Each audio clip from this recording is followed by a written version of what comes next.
Hello, this is Edward Jordan here at College Park Honda, and I'm sitting inside of a 2022 Honda Civic EX model.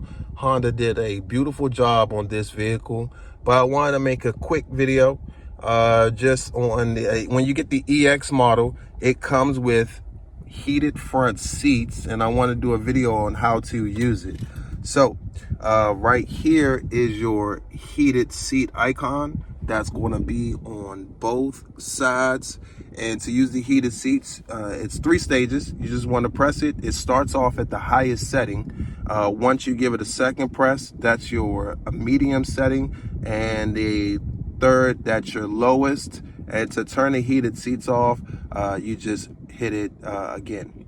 That will turn it off. Remember, you have it on both sides. So heated seats, 3 stages, 2 stages, 1 stage, and off.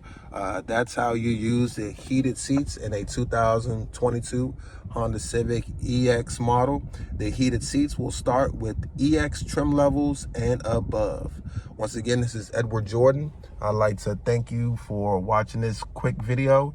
And if you are interested in test driving this 2022 Honda Civic, just come see me. I'm at College Park Honda. Ask for Edward Jordan. Thank you.